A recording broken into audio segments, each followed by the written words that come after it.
Hello ulit sa aming mga subscribers at mga taga-subaybay nitong aming YouTube channel.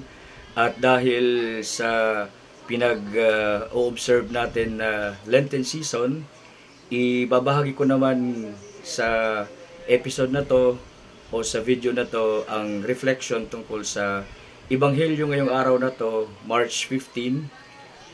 At the same time, ito din yung araw kung saan na-discover ni Magellan, by the way, ang ating bansang Pilipinas noong March 15, 1521. Ang gospel na sinasabi ko ay taken or kinuha doon sa Ebanghelyo ni San Juan. Ano ang nangyari dito sa Ebanghelyo na to? Kinikwento dito na si Jesucristo ay pumunta sa lugar ng Galilea or ng Galilee at inavoid niya or hindi siya pumunta sa lugar ng Juda sapagkat gusto siyang dakpin o patayin ng mga Hudyo doon sa lugar na yon.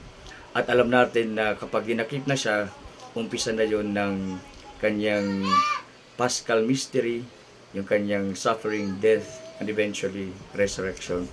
So ang ginawa ni Jesus Christ sa Galilee ay nagsalita siya doon sa gitna ng mga tao, mga Israelita, at habang nagsasalita siya, tinanong siya kung kilala ba nila si Jesucristo, kung ano ba ang kanilang pagkakaintindi bilang sa kanyang kiniklaim na siya nga ay Misaya.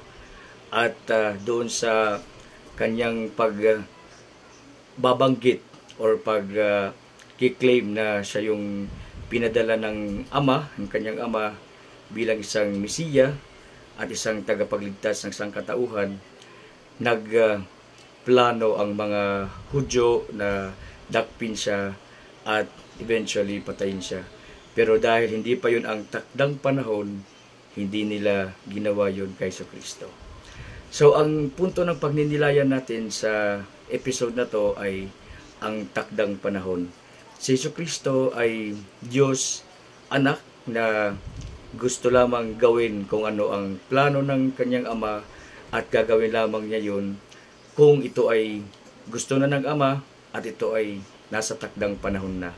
Kapag ito ay hindi pa nasa oras, hindi niya yung gagawin. Sapagkat ang nakakapagpasaya lamang kay Jesucristo ay ang kaloob ng Ama na gagawin niya lamang kung kailan gusto itong mangyari ng Ama at kung ito ay nasa takdang panahon na. Kung ating i-connect dito din ang ating pagdarasal, ang ating mga dasal minsan ay may mga tinatawag na oras or takdang panahon.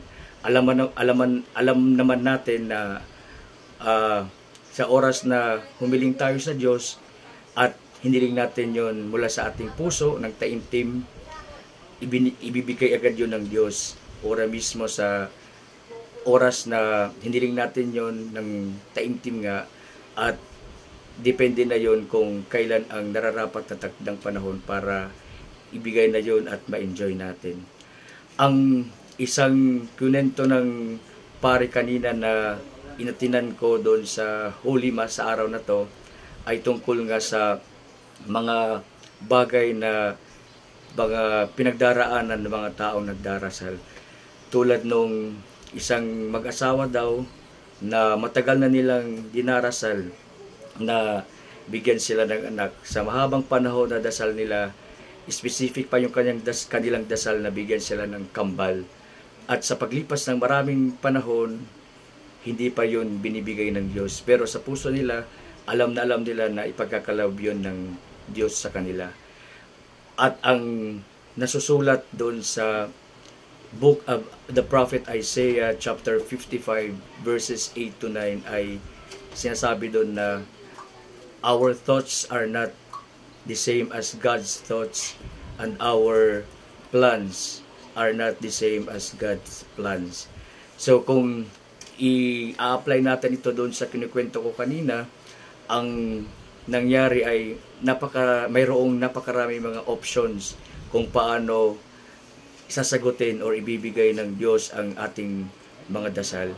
So dito sa kwento ng mag-asawa nga na to na umihiling ng kambal at tumanda na sila, hindi sila napagkaluban ng kahit isang anak man lamang, nagkaroon ng pagkakataon na ang babae dito sa kwento, yung asawa ng lalaki na nagdarasal nga na magkanak sila ng kambal, ay may kapatid na nakababata at isang solo parent, isang ina na iniwanan ng asawa na may 3 anak, at nung namatay siya dahil sa cancer, eventually yung 3 mga anak nila ay napunta sa pangangalaga at custody ng mag-asawa na humihiling ng anak na kambal doon sa kunento ko kanina, doon sa Diyos.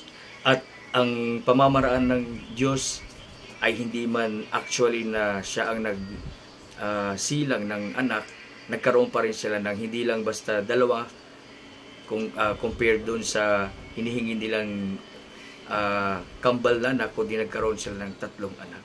So sa pamamaraan ng Diyos, ibinigay o pinagkaloob sa kanila ang hiling, ang taimtim na dasal nila.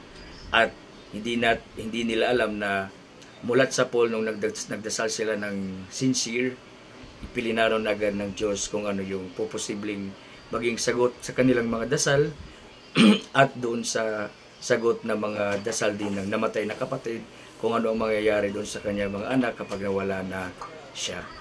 So kung titingnan din natin, ang pagdarasal din ay parang pagsasabi ng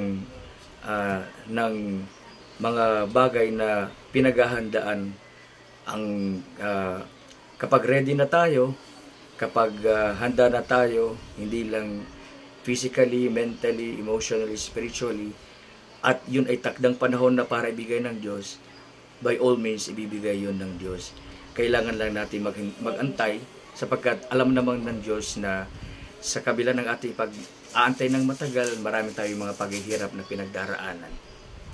Lastly, i-connect ko din dito yung kwento din ni Father kanina tungkol nga sa parang pag-order din daw yan ng pagkain sa restaurant, na minsan kung tayo ay nakapag-order, nauna tayo mag-order, tapos biglang may mga papasok na mga nahuling mag-order, tapos ibinibigay sa mga mas nauna, mas nahuling dumating yung in-order nila kaysa sa atin na naunang pumasok para mag-order. Ang explanation daw yun ay in connection sa dasal, ay bago pa tayo pumasok sa restaurant, alam na natin kung ano ang gusto nating orderin. Alam na natin kung anong gusto natin hilingin sa Diyos. At the moment na ito ang gusto nating specifications doon sa orderin natin sa waiter or kung sino mang tao doon sa restaurant, that said order or prayer man natin in connection to our reflection today ay taken care of na ng waiter or ng manager maybe ng restaurant. Yung hinihiling natin, kaya siya naging mas matagal compared doon sa mas huling dumating, sapagkat siguro mas detailed, mas mahirap i-prepare, at saka mas special yung in-order natin, kaya mas matagal or mas nahuling i-serve sa atin.